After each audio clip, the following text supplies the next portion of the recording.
Assalamualaikum to all. I am Sakib Nazir from class 9. Today we discuss the what is difference between ride and drive.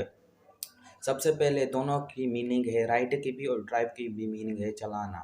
सबसे पहले हमें ये जानना है कि राइड की मीनिंग क्या है। राइड की मीनिंग भी सेम ही है दोनों की, मगर राइड कहाँ पे लगेगा और ड्राइव कहाँ पे लगेगा। राइड वहाँ पे लगेगा जो सवारी खुली हुई हो, दोनों तरफ से खुली हुई हो, उसके जैसे बाईसाइकिल हो गई, बाइक हो गई, रिक्शा हो गया, ये तीनों चीज़ें जो है, और भी होंगी कोई चीज़, ये तीनों चीज़ें जो है वो राइड, इस पे राइड लगेगा। सपोज करें आई राइड अ साइकिल, अगर मैं कहूँ यहाँ पे आई ड्राइव अ साइकिल तो ये गलत हो जाएगा।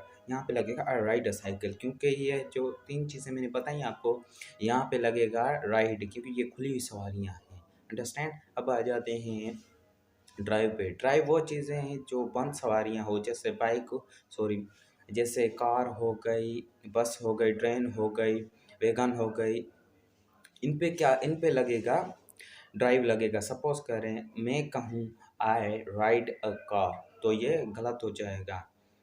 अगर मैं कहूँ आई ड्राइव अ कार तो ये सही होगा, क्योंकि ये बंद सवारियाँ यहाँ पे ड्राइव लगेगा और जो खुली हुई सवारियाँ होगी वहाँ पे राइड लगेगा। Understand to all, thanks to all.